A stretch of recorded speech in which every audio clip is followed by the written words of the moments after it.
In the lead belt of southeastern Missouri, the largest lead mining operation in the United States has been carried on since 1720. The original operation was French. American interests have dominated the mines since the Louisiana Purchase in 1803. The lead belt lies in the foothills of the Ozark Mountains, within 65 miles of St. Louis.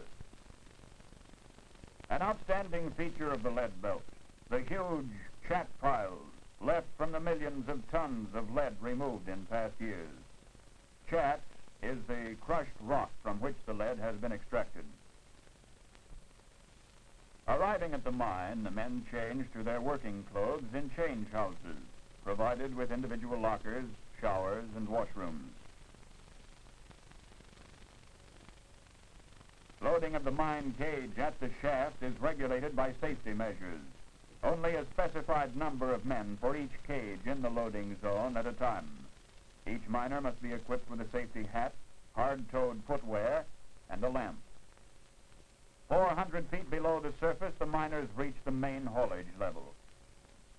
Mine passenger cars, called cootie cars, transport them to their working areas. The 24-inch gauge track is electrically welded. Such welding is possible because the uniform year-round underground temperature of 60 degrees eliminates problems of expansion and contraction. The worked-out areas now serve for the location of the main hauling system and provide wide, ample clearances along the right-of-way with plenty of headroom for the overhead trolley wire. When underground mining was started, the shaft was sunk directly into the ore body. Now mining is carried on by the room and pillar method. As the work progresses, removal of the ore leaves large, open rooms. In order to better understand the operations, let's look at this animated drawing. First, the ore bodies are located by the diamond drill. From a nearby shaft, the miners cut a drift to reach the ore bodies. The path of the drift is carried on at a rate of 8 to 10 feet per day by successive rounds of drilling, blasting, and removal of the muck. Pneumatic drills bore approximately 28 blast holes, 9 feet deep to each round. Wet drilling and proper ventilation minimize rock dust. Water is forced through the machine and the hollow steel drill to the bottom of the drill hole. The holes are loaded with about 200 sticks of dynamite.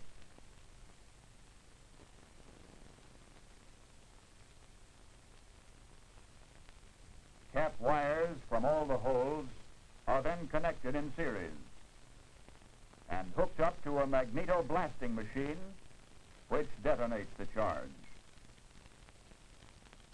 After 4 hours, natural ventilation has cleared the mine of smoke. A mechanical loader or shovel removes the broken rock from the drift, depositing it in the mine car at the back of the loader. The mine car shown is coupled to the loader and moves back and forth with it. This prevents spilling of the rock. A trainload of waste cars is made up and hauled to the nearest waste rock shaft, where the rock is hoisted to the surface for disposal.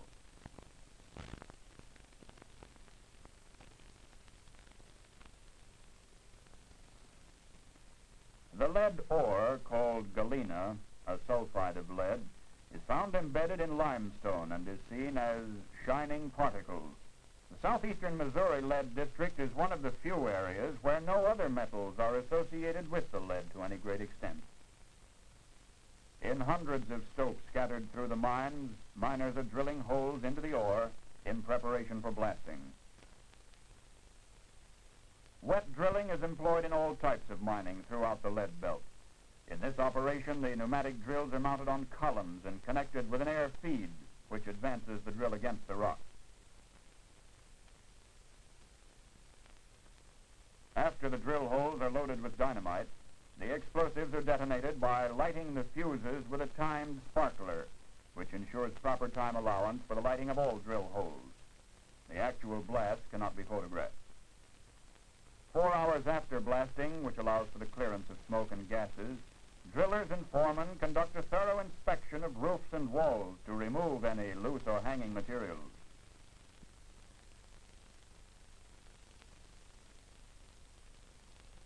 Broken ore is loaded into mine cars by electrically operated loading machines, capable of loading all of the ore broken during an 8-hour shift.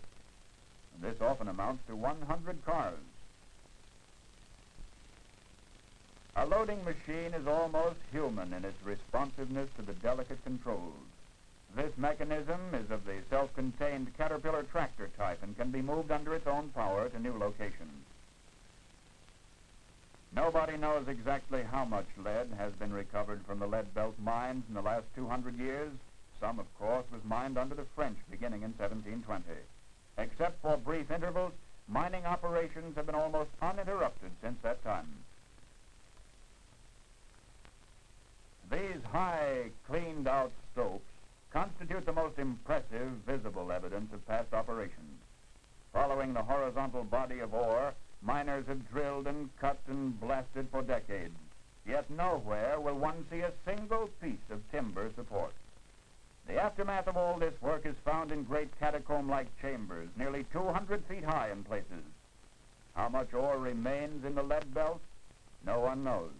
But the region is now, and for years to come, promises to be the foremost producer of lead in the United States. Miners become as skilled as trapeze artists, working on high platforms suspended from the roof scores of feet above the floor of the stope. Skilled miners swing back and forth on the walls of the stope, scaling down loose and hanging material to make certain that there's no loose rock or other threat to the safety of the men below. With constant improvements, ore is being mined today that would have been impractical in the past. Miners drilling high in the roof are protected from falling by the wearing of safety harnesses fastened to the platform. Safety is the paramount consideration at all times. As drilling progresses, the work is carefully inspected by the foreman. In these large stopes, prospecting and mining is continuously carried on. Large boulders are drilled and blasted to facilitate removal of the ore, while surveyors measure the stopes and gather data to keep mining maps up to date.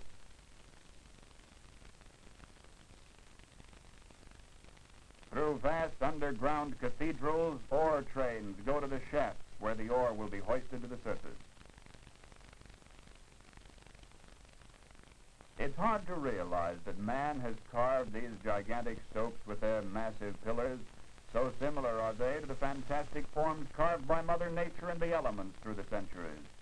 But it was the persistent toil and ingenuity of the miner, working in darkness by the flicker of a small miner's lamp, which created these royal gorges.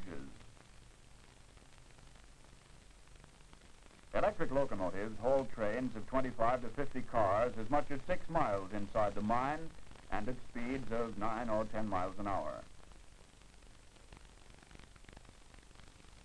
Prior to dumping, the entire ore train passes over automatic scales that weigh each car as it passes without uncoupling.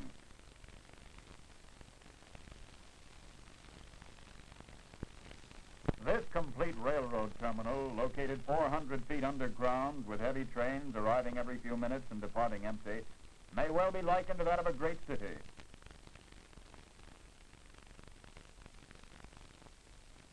At the bottom of the ore shafts are located the rotary dumps. The cars are dumped into the ore pockets 3 at a time without uncoupling.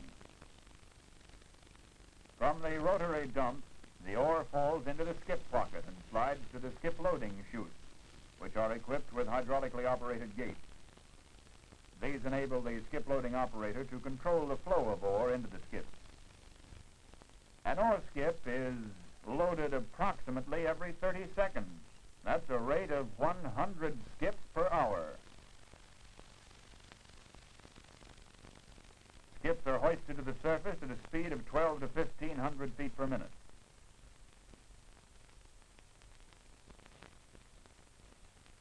Ore is dumped into bins from which it's transported to primary crushers. Surrounded by huge chat piles, 5 large crushing, concentrating, and flotation mills are located at the ore hoisting shaft. To handle the 22,000 tons of crude ore that are brought to the surface every 24 hours. The run-of-mine ore flows to these large drum feeders, which maintain a constant feed to the primary crusher. Dry crushing is performed in 3 stages to prepare the ore for further treatment and recovery of its lead content. In the first stage, the primary gyratory crushers break the ore to fragments about 3 inches in maximum size. The ore then goes to the secondary crushers for further reduction in size. En route, it moves under a large electromagnet, which removes fragments of steel or iron.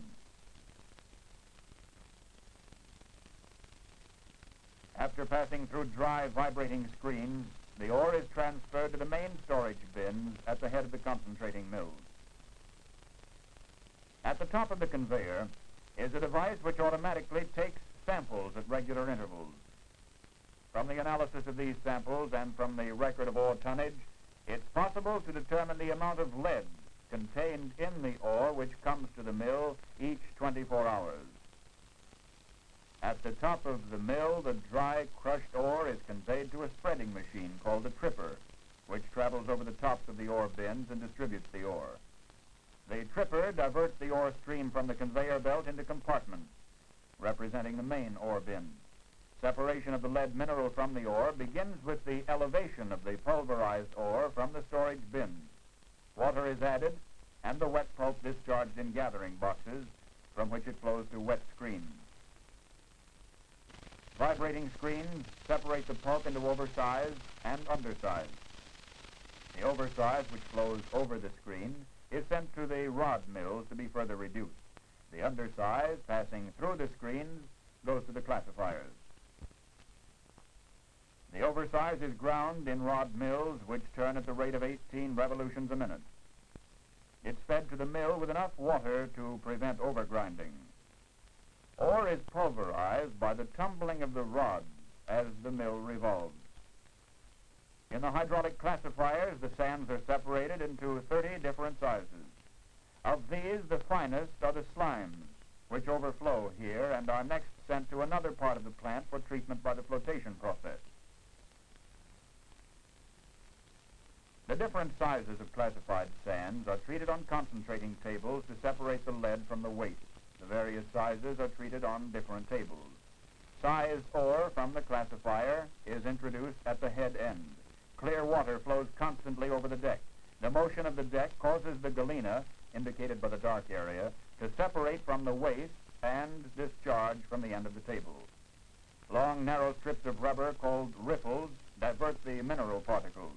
At the same time, the waste flows over the riffles and discharges from the sides, thereby separating the minerals from the waste and yielding 3 products. 1, a lead concentrate. 2, a low-grade product called middlings, which is returned to the grinding circuit. And 3, a product called tailings. Tailings and waste from the flotation machines are electrically pumped to the tailings ponds.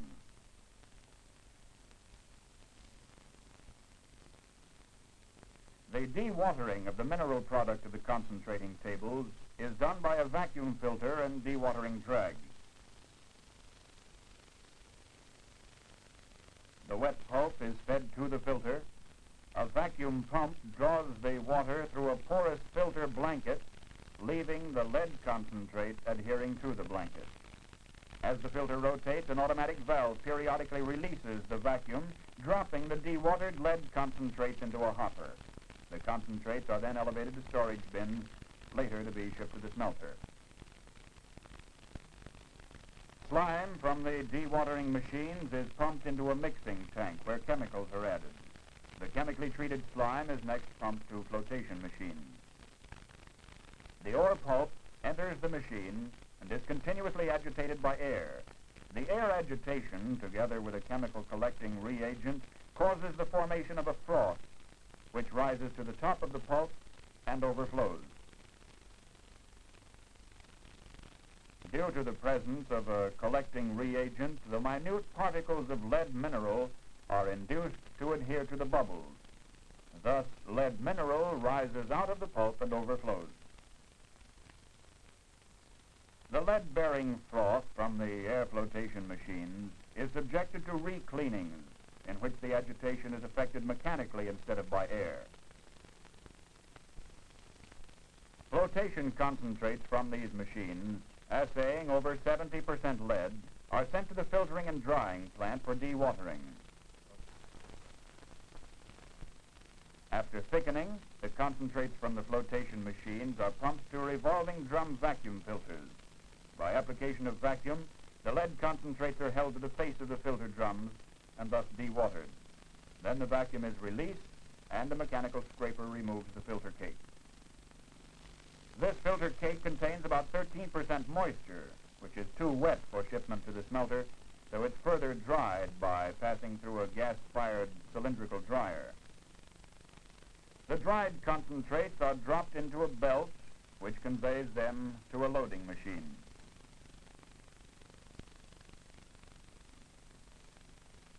A typical grain loading machine deposits the concentrates in boxcars. This mechanical loader enables uniform distribution of the concentrates in the car. At Herculaneum, Missouri, 35 miles from the mines and mills, is located the smelter, which has been in daily operation since 1893. Here, the high-grade concentrates from the mills receive their final processing.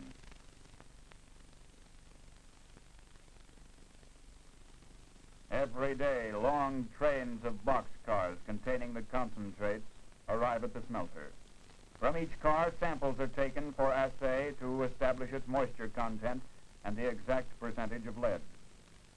The plant laboratory also maintains close control of smelting operations. Scoop grain unloaders are used to unload the ore into mixing bins, where fluxes will be added. All the fine materials around the plant go into the sintering mixture. Additional fluxes are limestone, silica sand, iron oxide, and granulated slag. The collected fluxes and concentrates are delivered by conveyor to a huge pan where they're thoroughly mixed. Pallets carry the mix under gas-fired burners. During this slow process, ignition takes place from above. Suction fans create the necessary draft in a downward direction through the pallets of sinter mix. The method of igniting the mix may be likened to a man lighting his pipe and drawing air through to keep the tobacco burning. The smoke and fumes pass downward through the pipe bowl. Similarly, the gas burners ignite the sulfur in the mix. The suction of the fans draws smoke and fumes down through the sinter bed. The fumes are collected and treated for the recovery of lead content. Burning for 10 to 15 minutes reduces the sulfur content and leaves the pellet in the form of a porous cake or clinker, which is cooled by a water spray. From the pellet, the steaming hot sinter cake passes over a grizzly and is dumped into a car for delivery to the crushing plant. Through the openings of the grizzly bars, the finer material passes to a hopper and thence to a conveyor, which carries it to storage bins where it's kept in readiness for the final roasting, after which it may be smelted. Underneath the blast furnace bins, an electrically operated Larry car collects the various fluxes required for the charge. The charge for smelting in the blast furnace consists of sinter, coke, and slag.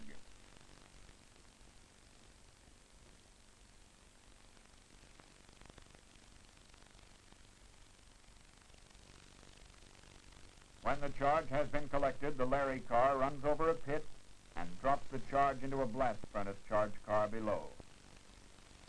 After the transfer is completed, the charge car is elevated to the charging floor of the blast furnace building. The blast furnaces require periodic relining.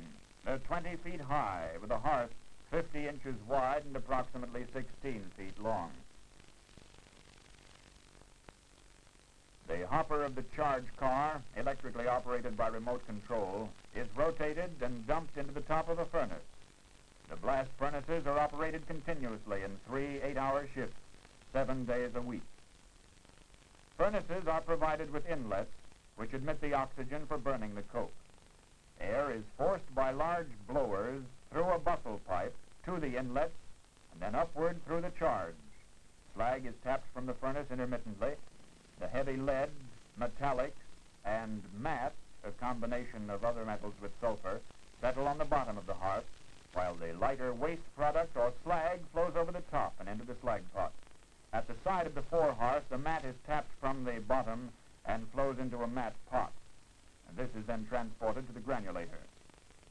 Matte is a combination of copper, nickel, iron, and lead sulfide. In molten form, it's poured into a high-pressure water stream. The force of the water, the sudden change in temperature, solidifies the matte into small particles, which are sold for their metal values. Each furnace produces 200 tons of crude lead every 24 hours. This, after processing in the refinery, yields 150 tons of refined lead suitable for market. From a furnace, the lead is taken to a drossing wheel, where part of the dross is removed. Dross, containing such impurities as copper and nickel, along with a high percentage of lead, is skimmed off with a large ladle. It's poured into molds to form rough pigs, which will again be run through the blast furnace to recover their lead content. After this preliminary skimming of the dross, the lead is taken to the refinery for the further elimination of its impurities. The lead pot is hoisted by an electrically controlled crane, which is operated from the floor, and the metal is poured into the rough drossing kettle. A perforated dross basket with a capacity of 3.5 tons is immersed in the kettle. Skimming off the dross, the basket is hoisted by the crane and suspended above the kettle while the metallic lead drains back. A centrifugal pump is inserted under the small remaining quantity of the dross and serves to pump the metallic lead to an adjoining kettle. Different types of lead are made according to the uses for which the metal is intended. Here, the remaining dross is removed, and the lead's allowed to cool to 625 degrees Fahrenheit. This is called chemical lead. Other types of lead are made where it's necessary to remove the silver to improve the purity of the lead. Zinc is added to the metallic lead in the refining process for the removal of silver. The zinc alloys with the silver, then floats to the top and is skimmed off. This beautiful seal of the great state of Missouri is made entirely of silver recovered from refining Missouri lead. Designed by the distinguished American sculptor Paul Manship, it has been donated to the battleship Missouri. The zinc also removes whatever copper and nickel are left in the lead. After removal of the silver, the lead is pumped into a gas-fired furnace for removal of the 0.6% of zinc which has been left in the course of the desilvering process. Pure lead from the dezinking furnace is pumped into a holding kettle for partial cooling. Thence it's piped to the casting wheel, where it's poured into 100-pound pigs. The metal flows through a pipe supported by a harness over the operator's shoulders. This operation calls for the skill of a three-armed man, as the workman pours and simultaneously skims the metal with paddles in both hands. Rotation of the casting wheel is electrically controlled by the operator. The filled molds pass through a continuous spray of cold water applied at top and bottom to cool the lead. An automatic marking device stamps the identification or production number on each pig.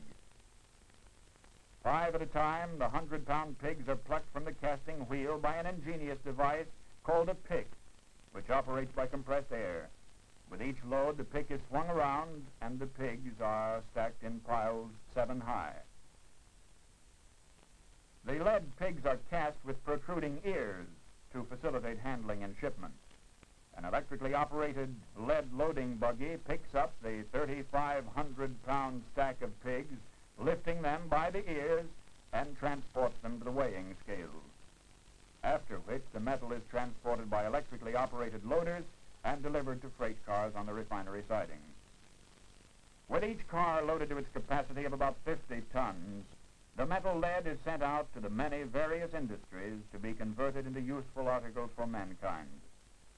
This pig of lead, weighing 100 pounds, has been obtained from the smelting of about 138 pounds of concentrates, which by milling have been produced from approximately 3,300 pounds of ore taken from the mines.